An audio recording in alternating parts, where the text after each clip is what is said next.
மதிமுக பொதுச் செயலாளர் வைகோ 2016ஆம் ஆண்டு சட்டமன்ற தேர்தலில் போட்டியிடவில்லை என்று கோவில்பட்டியில் நடந்த பிரச்சார பொதுக்கூட்டத்தில் பேசினார். இதற்கு கோவில்பட்டியில் ஜாதி மோதலை உருவாக்க திமுக சதி செய்து வருவதாக அவர் குற்றம் சாட்டினார். திமுக மீது சரமாரியான குற்றம் சாட்டினார். இதுகுறித்த நேரடி தகவலை செய்தியாளர் தலைமை செய்தி ஆசிரியர் ரங்கராஜ் பாண்டியிடம் கேட்கலாம். சார், வைகோவோட முடிவு குறித்து உங்கள் கருத்து என்ன?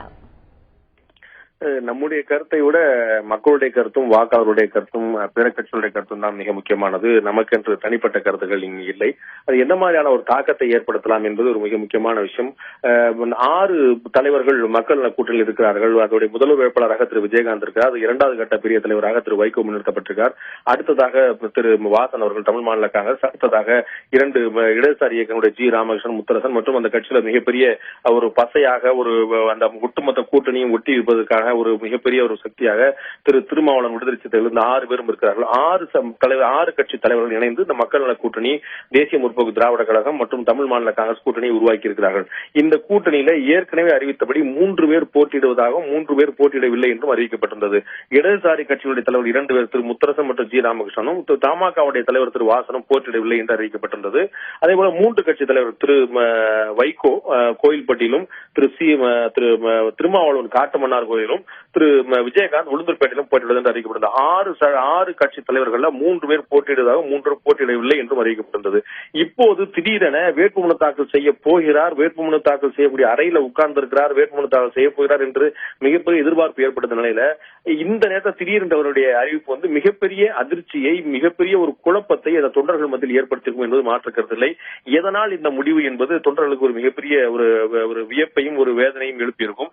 கூட்டணி கட்சிகள் மத்தியிலையும் கூட ஒரு எந்த மாதிரியான செயல்பாடா இருக்கும் அப்படிங்கிறது ஒரு கேள்விக்குள்ளான விஷயம் தான். அவர் பெயரை பட்டியல் வாசித்த வரைக்கும், நான் கவனித்த வரைக்கும், அவர் யாரிடம் கலந்து ஆலோசனை முடிவெடுத்து என்று சொல்லும்போது தன்னுடைய கட்சியை சேர்ந்த முக்கியமான பெருமொழி தான் சொன்னாரே தவிர கூட்டணி கட்சி பெருமொழி சொன்னதாக என்னுடைய நினைவிலே நான் சரியாக கவனிக்காம கூட இருந்திருக்கலாம். அப்போது யாரிடம் கலந்து பேசி இந்த முடிவை எடுத்த இன்று தேர்தலில் போட்டியிடுவதில்லை என்ற முடிவை எடுத்த போது தன்னுடைய கட்சியை சேர்ந்த முக்கிய பெருமொழி அத்தனை பேருடைய பெயரையும் குறிப்பிடுகிறார்.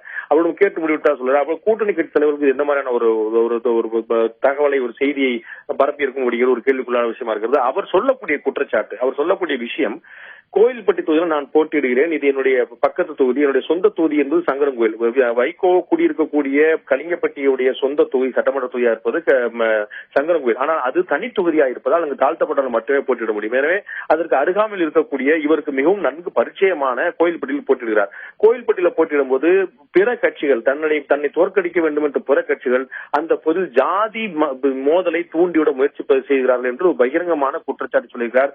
ஜாதி மோதலை தூண்டிவிடுவதற்காக எனக்கு எதிராக எனக்கு ஒரு ஜாதி சாயம் பூசி அதற்கு எதிராக பிற ஜாதியினரை திரட்டி ஒரு ஜாதி பிரச்சனையை முன்னிறுத்துகிறார்கள் என்று தன்னுடைய குற்றச்சாட்டை வைத்திருக்கிறார். இதுதான் அடிப்படையான காரணமாக சொல்லி இனிமே என்னுடைய அரசியல் எதிர்காலத்தில் தொடர்ந்து நான் மக்களுக்காகவும் இந்த ஜாதி மத மோதல் இல்லாமல் மதச்சார்பற்ற தன்மை கொண்ட தனி இளம் பிறக்கக்கூடிய வகையில் இது தன்னுடைய அடிப்படை கொள்கைகளை முன்னிறுத்தி இனிமேல் நான் அதற்காக என்னுடைய வாழ்நாள் முழுக்க அர்ப்பணிக்கப்படும் என்று சொல்லியிருக்கார்.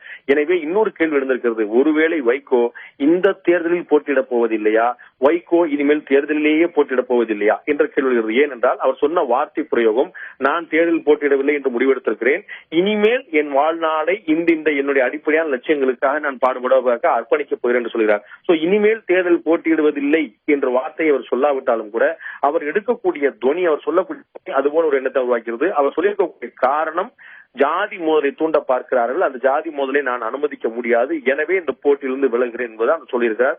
இது கட்சியினர் மத்தியில் மிகப்பெரிய ஒரு செட்பேக்காக, கட்சி தொண்டர் மத்தியில் மிகப்பெரிய உற்சாக குறைவை ஏற்படுத்தும் என்பது மாற்று கருத்தில்லை. ஆனால் கூட்டணி கட்சி தலைவர்கள் இவர் எவ்வாறு எடுத்துக் கொள்கிறார் என்பது பார்க்க வேண்டியிருக்கு. வைகோவை பொறுத்தவரை தான் எடுத்த கொள்கையில், தான் எடுத்த முடிவில் உடம்புக்குடியாக இருக்கக்கூடிய, உறுதியாக இருக்கக்கூடிய அவருடைய உறுதித்தன்மையில எப்பயுமே பெரிய மாற்றத்தை நம்ம பார்க்க முடியாது. அவர் மனதில் நினைத்தார் என்றால் செய்தே. சோ இனிமேல் பிற கட்சி தலைவர்கள், கூட்டணி கட்சி தலைவர்கள் சமரசம் செய்து இவருடைய முடிவை மாற்ற செய்ய முடியுமா என்பது கேள்விக்குறிதான். கோயில்பட்டியில் வைகோ ஏற்கனவே அறிவித்தது போல போட்டியிடப் போவதில்லை என்பது உறுதியாக இருக்கிறது, மாற்று கருத்தில்லை. இதே போல 2004ஆம் ஆண்டு அவர் தேர்தல் வேட்பாளர் பட்டியல் அறிவித்த போது ஒரு மிக முக்கியமான விஷயம் நடந்தது. 2004 அவர் ஒவ்வொரு தொகுதியா சொல்லிக்கொண்டே, பாராளுமன்ற தேர்தல் ஒவ்வொரு தொகுதியா சொல்லிக்கொண்டே சிவகாசியில் யார் போட்டியிடப் போகிறார் என்று சொல்லும் போது சிவகாசி என்று அறிவித்த உடனே இரவு 10 மணிக்கு மேல் தொண்டர்கள் மத்தியில் மிகப்பெரிய உற்சாகம், சிவகாசி என்று சொன்ன உடனே மிகப்பெரிய உற்சாகம் இருந்தது. அப்போது எல்லோரும் வைகோ தான் போட்டியிடப் போகிறார் என்று எதிர்பார்க்கப்பட்ட போது அவர் சிப்பிப்பாலை ரவிச்சந்திரன் என்று பெயரை அறிவித்தார். அத்தனை பேருக்கும் ஒரு அதிர்ச்சி ஏற்பட்டது.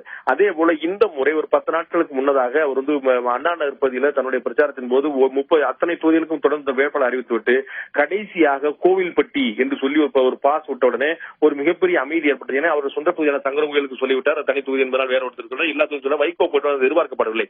எனவே அது ஒரு அமைதியா இருந்தபோது அவர் சொன்னார், 2004 நான் அறிவித்தது மிகப்பெரிய அதிர்வு ஏற்படுது, அதே போல இந்த அறிவிப்பும் மிகப்பெரிய ஒரு அதிர்வை ஏற்படுத்த போகிறது.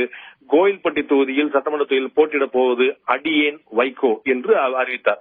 இப்போது அந்த முடிவை மாற்றியிருக்கிறார். நிச்சயமாக கட்சி தொண்டர்கள் மத்தியில் இது ஒரு அதிர்வை, ஒரு பின்னடைவை, ஒரு வேதனை ஏற்படுத்தியிருக்கும்.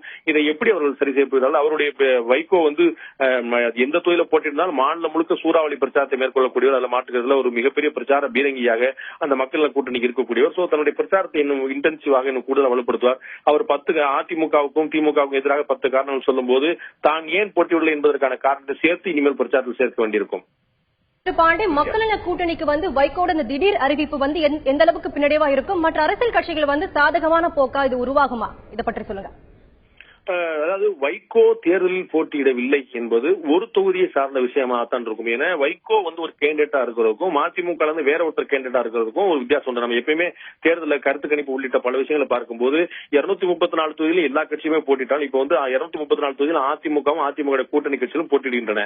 அப்ப 234 தொகுதியிலும் வெற்றி பெறுவதற்கு அதிமுக முயற்சி தான் செய்யும். ஆனால் மற்ற தொகுதிகளையும் ஆர்கே நகரையும் ஒரே போல பார்க்க முடியாது, மற்ற தொகுதிகளையும் குளத்துறையும் ஒரே போல பார்க்க முடியாது, மற்ற தொகுதியிலும் திருவாரையும் ஒரே தொகுதி போல பார்க்க முடியாது. எல்லா இடத்திலையும் திமுக போட்டியிடுறது 170க்கு மேற்பட்ட தொகுதியில் திமுக அதிமுக நேரடியாக மோதுகின்றன. ஆனால் எப்படி பார்த்தாலும் விஐபி கேண்டிடேட்ஸ், இது மாதிரி கட்சி தலைவர்கள், மிக பிரபலமானவர்கள், மக்கள் மத்தியில் மிகப்பெரிய செல்வாக்கு கொண்டவர்கள், அவர்கள் நேரடியாக போட்டியிடும் போது அது ஒரு மிகப்பெரிய முக்கியமான விஷயம் தான். அந்த பர்டிகுலர் தொகுதி, அந்த குறிப்பிட்ட தொகுதி ஒரு கூடுதல் முக்கியத்துவத்தை பெறும். எனவே வைகோ போட்டியிடவில்லை என்பது ஒட்டுமொத்தமாக தேமுதிக மக்கள் நல கூட்டணி தமாகவுக்கு ஒரு மிகப்பெரிய பின்னடை ஏற்படுத்துமா என்பது சொல்ல முடியாது. அதுக்கு பின்னடை ஏற்படுத்துவதற்கான வாய்ப்பு இல்லை என்று சொல்லலாம். இதனால் ஒரு பின்னடைவு என்று சொல்ல முடியாது.